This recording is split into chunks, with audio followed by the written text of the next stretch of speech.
Welcome to iDream media. So జనరల్గా neck pain, mobile చూస్తే neck pain వస్తుంది, టీవీ చూస్తే నెక్ పెయిన్ వస్తుంది, సిస్టమ్ చూస్తే నెక్ పెయిన్ వస్తుంది, ఇలా చెప్తూ ఉంటారు కదా. మరి చూడక తప్పని అది అంశం అది.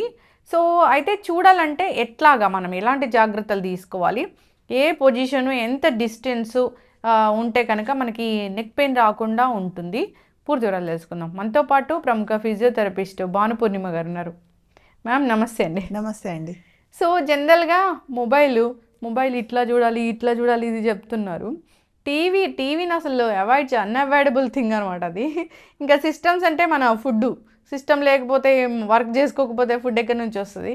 అయితే ఇవి మనకి మెడ నొప్పి రావడానికి ప్రధానమైన కారణాలు. చాలామంది హాస్పిటలైజ్ అవుతున్న విషయం కూడా మనకు తెలిసిందే. అయితే ఎట్లాంటి జాగ్రత్తలు చెప్తారు టీవీ చూసేటప్పుడు, మొబైల్ చూసేటప్పుడు, సిస్టమ్ చూసేటప్పుడు ఏం జాగ్రత్తలు తీసుకోవాలి? ఏ పని చేసినా కంటిన్యూస్గా చేయకండి. మొబైల్ చూసినా, టీవీ చూసినా, సిస్టమ్ ముందు వర్క్ చేసుకున్నా అలారం పెట్టుకొని 2 అవర్స్కి ఒకసారి ఖచ్చితంగా మీ పొజిషన్ని మార్చుకుంటూ ఉండాలి. 2 అవర్స్కి ఒకసారి కంపల్సరీ. ఎందుకంటే సిస్టమ్ వర్క్ చేసేటప్పుడు ఎస్పెషలీ సాఫ్ట్వేర్ వాళ్ళు కానీ ఎవరైనా కానీ సిస్టమ్ ముందు వర్క్ చేసేవాళ్ళు పని ఉంది అంటే గంటలు కంటిన్యూస్గా 8 అవర్స్ కూర్చొని లేవకపోవడం, కనీసం వాష్రూమ్కి కూడా లేవకుండా పనిచేసే వాళ్ళని కూడా మనం చూస్తుంటాం. సో అలా ఇది లేకుండా ఎంత పని ఉన్నా కూడా ఫోన్లో అలారం పెట్టుకొని ఎవ్రీ 2 అవర్స్ రిమైండర్ పెట్టుకొని అట్లీస్ట్ సిస్టమ్ ముందు నుంచి, అంటే కంప్లీట్గా లేచి పైకి వెళ్ళి లేకపోతే బయటకు వెళ్ళి నడిచి రావడం అలాంటివి కుదరకపోయినా కూడా అట్లీస్ట్ సిస్టమ్ ముందు నుంచి కొంచెం వెనక్కి జరగటము, అంటే మనం స్క్రీన్ వైపు చూసేది వెనక్కి జరగటము, కొంచెం చిన్నగా ఇట్లా నెక్ మూమెంట్స్ చేసుకోవడము, అలాంటి జాగ్రత్తలు అయితే అవి తీసుకోగలిగినవి, అవి తీసుకోవాల్సినవి కూడా. సో అలా చేసుకుంటూ ఉంటే మనం ఈ డ్యామేజ్ అనేది మనం కంట్రోల్ చేయొచ్చు. ఓకే. టీవీ స్క్రీను మనకి ఎంత దూరంలో ఉండాలి? అంటే కళ్ళకి కావచ్చు, మెడకి కావచ్చు, మెడ నొప్పి రాకుండా అది ఎంత దూరంలో ఉండాలి? అంటే మన పొజిషన్, సిట్టింగ్ పొజిషన్ ఎలా ఉండాలి? టీవీ ఇలా చూడాలా, ఇట్లా చూడాలా? టీవీ ఏదైనా కానివ్వండి స్ట్రెయిన్ అవ్వకుండా ఉండే పొజిషన్లో పెట్టుకోవాలి. టీవీ ఎంత డిస్టెన్స్లో ఉండాలి అనేది టీవీ సైజ్ మీద డిపెండ్ అయి ఉంటుంది. ఒకవేళ మన దగ్గర బాగా పెద్ద టీవీ కనుక ఉంటే దాన్ని చూసేది మనం కొంచెం డిస్టెన్స్లో ఉండాలి. ఏదైనా కూడా మనం డైరెక్ట్గా చూసేటప్పుడు కింద చూడాల్సిన అవసరం లేకుండా, పైకి ఇలా ఎత్తే అవసరం చూడాల్సిన లేకుండా న్యూట్రల్ పొజిషన్, నెక్ న్యూట్రల్ పొజిషన్లో ఉన్నప్పుడు కంఫర్టబుల్గా చూడగలిగితే ఆ పొజిషన్ చెక్ చేసుకొని ఫిట్ చేసుకోవడం బెటర్. ఓకే. సో అది కంప్యూటర్ స్క్రీన్ కూడా మనం వర్క్ చేసేటప్పుడు ఫస్ట్ థింగ్ మనం చైర్లో కూర్చున్నప్పుడు మన కాళ్ళు అనేవి కంప్లీట్గా కింద ఆనాలి, మన హ్యాండ్స్ అనేవి కంప్లీట్గా కింద రెస్ట్ కంఫర్టబుల్గా ఉండాలి, మన స్పైన్ అనేది స్ట్రైట్గా ఉండాలి. ఈ పొజిషన్లో మనం కూర్చున్నప్పుడు మన ఐస్ యాంగిల్, అంటే మనం నెక్ దించకుండా మనం 15 degrees యాంగిల్లో చూసినప్పుడు మనకి స్క్రీన్ కరెక్ట్గా కనిపిస్తూ ఉండాలి. సో ఆ పొజిషన్లో కనుక మనం అరేంజ్ చేసుకొని కూర్చోగలిగితే మ్యాక్సిమం ఈ డ్యామేజ్ అనేది తగ్గించవచ్చు. కంప్లీట్గా అవాయిడ్ చేయడం అయితే అవ్వదు, బట్ అట్లీస్ట్ దాన్ని తగ్గించవచ్చు. ఇందాక మనం మాట్లాడుకున్నప్పుడు వర్క్ చేసుకునేటప్పుడు ఎవ్రీ 2 అవర్స్ ఖచ్చితంగా ఒక 2 minutes బ్రేక్ తీసుకొని మళ్ళీ కంటిన్యూ చేసుకుంటూ ఉంటే ఈ ప్రాబ్లమ్స్ అవాయిడ్ చేయొచ్చు. ఇప్పుడు ఈ నెక్ ఇష్యూతోని అంటే ఐటీ జాబ్స్లో వాళ్ళు కావచ్చు, ఎడిటర్స్ కావచ్చు, మామూలు ఎవరైనా కానీ ఇప్పుడు సిస్టమ్ లేని మనకి పని జరిగింది. అవును. అలాంటి వాళ్ళు అసలు ఎంతమంది వస్తున్నారు, ఏం కంప్లైంట్ చేస్తున్నారు? అంటే ఒకప్పుడు అంటే మేము ఎక్స్రే చూస్తే ఏజ్ చెప్పగలిగే పొజిషన్ ఉండేది. అంటే ఈ స్పైన్లో మనకి కర్వేచర్స్ ఉంటాయి. అంటే ఎక్స్రేలో సర్వైకల్లో లార్డోసిస్ ఉంటుంది, థొరాసిక్ ఏరియాకి వచ్చేసరికి కైఫోసిస్ ఉంటుంది, మళ్ళీ లంబార్లో లార్డోసిస్ ఉంటుంది. ఇట్లా సి షేప్లో కర్వేచర్లో ఉండాల్సిన స్పైన్ మనం ఎక్స్రే చూస్తే ఇలా స్ట్రైట్గా ఉంటుంది, అంటే స్ట్రక్చరే మారిపోతుంది. అలాగా అంటే ఆల్మోస్ట్ 65-70 years వాళ్ళ ఎక్స్రేలో అలా స్ట్రైట్నెస్ చూసేవాళ్ళము. ఇప్పుడు 20-25 years వాళ్ళ ఎక్స్రే కూడా అలా స్ట్రైట్గా కనపడుతుంది.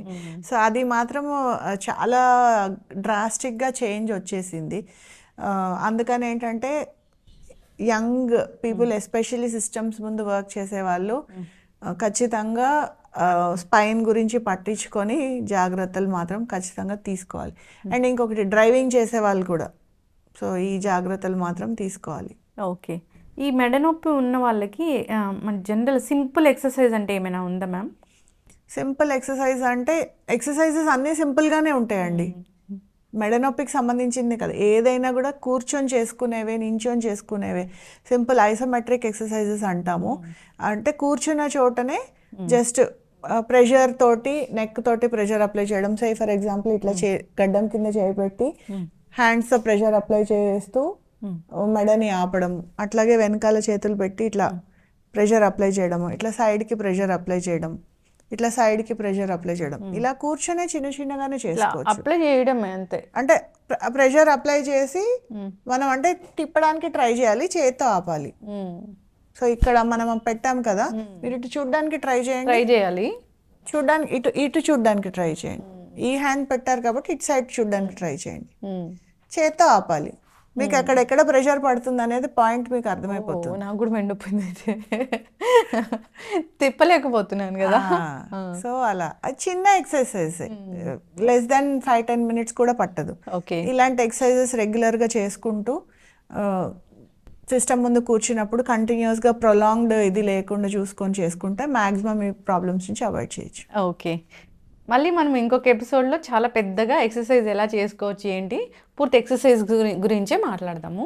ఇప్పుడు సెల్ ఫోను మనం ఇలా చూస్తాం అసలు ఎట్లా పట్టుకోవాలి? ఇందాక మనం స్క్రీన్ ఏదైతే ఉన్నామో చేసేటప్పుడు ఏదైనా సరే మనం ఇట్లా ఫ్లెక్షన్లోకి రాకుండా చూసుకోవాలి. ఇప్పుడు సిస్టమ్కి ఏదైతే ఉందో ఇప్పుడు సెల్ ఫోన్ చూడాలంటే ఇలా చూసినప్పుడు అంటే మనం స్క్రీన్ కిందాక అనుకున్నాం కదా 15 degrees యాంగిల్లో ఐస్తో చూసినప్పుడు మనకి కంఫర్టబుల్ పొజిషన్లో ఉండేటట్టు స్క్రీన్ పెట్టుకొని చూసుకోవచ్చు. ఇట్లా అంటే కంటిన్యూస్గా మనం మొబైల్లో చూడాలి అన్నప్పుడు. బట్ ఫార్వర్డ్ బెండింగ్ అనేది మాత్రం అవాయిడ్ చేయాలి. ఓకే. ఫార్వర్డ్ బెండింగ్ చేసి చూస్తే వెంట నొప్పి వస్తుంది, ఇవి అన్నీ అరిగిపోతాయి, స్ట్రైట్నింగ్ వచ్చేస్తుంది. అవును. సో ఈ సెల్ ఫోన్ అనేది చాలా పెద్ద ఇష్యూనే, అంటే సింపుల్ థింగ్ అయితే అసలు కాదు. సిస్టమ్ అంటే కాసేపు ఆపేస్తాము, ఆ సిస్టమ్ ఆపినప్పుడు టీవీ. అండ్ మనం సిస్టమ్ గురించి మాట్లాడుకుంటున్నాం కదా, ఈ problems especially work from home concepts వచ్చిన తర్వాత బాగా ఎక్కువయ్యాయండి. ఇప్పుడు ఆఫీస్కి వెళ్తే ఆఫీస్లో మనకు ఒక డెస్క్ ఉంటుంది, ఒక చైర్ ఉంటుంది, సో దాని ప్రకారం మనం అడ్జస్ట్ చేసుకొని చూసుకుంటాం. బట్ ఈ వర్క్ ఫ్రమ్ హోమ్ కాన్సెప్ట్ ఎప్పుడైతే వచ్చిందో సోఫాలో కూర్చొని వర్క్ చేయడము, మంచం మీద కూర్చొని వర్క్ చేయడము, సో ఆడ్ యాంగిల్స్లో ఆడ్ పొజిషన్స్లో కూర్చొని వర్క్ చేయడము, పడుకొని పైన పెట్టుకొని వర్క్ చేయడము, సో ఇట్లాంటివి బాగా ఎక్కువ అవటం వల్ల కూడా ఈ ప్రాబ్లమ్స్ అనేవి చూస్తున్నాం. సో నేను ఒకవేళ మీరు వర్క్ ఫ్రమ్ హోమ్ చేసుకుంటూ ఉంటే వర్క్ అని మీరు పెట్టుకుని మీ హోమ్లోనే మీ వర్క్ చేసుకోవడానికి ఒక సపరేట్ స్పేస్ అనేది క్రియేట్ చేసుకోండి. మీరు వర్క్ చేసుకుంటున్నారు, సిస్టమ్ ఉందంటే ఖచ్చితంగా దానికి ఒక స్పేస్, ఒక టేబుల్, ఒక చైర్ మీరు ఇంట్లో అరేంజ్ చేసుకొని కంఫర్టబుల్గా చేసుకోండి. ఇది నేను బాగా గట్టిగా చెప్పదలుచుకున్న విషయం. అంటే మంచి చైర్ ఉండాలి, చైర్ కూడా అంటే దానికి నడుముకి సపోర్ట్ ఇచ్చేలాగా బ్యాక్ సపోర్ట్ ఇచ్చే చైర్ ఉండాలి. తర్వాత మీ చైర్ హైట్ మీ కాళ్ళు కంప్లీట్గా గ్రౌండ్కి ఆనే లెవెల్లో మీరు అడ్జస్ట్ చేసుకోండి. ఎందుకంటే అన్ని చైర్స్ ఒకటి మీ హైట్కి తగ్గట్టు ఉండకపోవచ్చు, మీ హైట్కి తగ్గట్టు మీరు అడ్జస్ట్ చేసుకొని ఉంటే అది మీకు ఐడియల్గా ఉంటుంది. ఓకే. అది సిస్టమ్ కూడా మీరు చెప్పిన 15 degrees అనేది మనం చూసేలాగా ఉండాలి, అంతే కదా మ్యామ్? అంతేనండి, అందరు ఫాలో అవ్వాలి. సో నెక్ ఎక్సర్సైజ్, ఆ చిన్న ఎక్సర్సైజ్ బాగా చెప్పారు, అంటే ఇప్పుడు చేసి చూపించిన ఎక్సర్సైజే అందరు ఫాలో అవ్వాలి.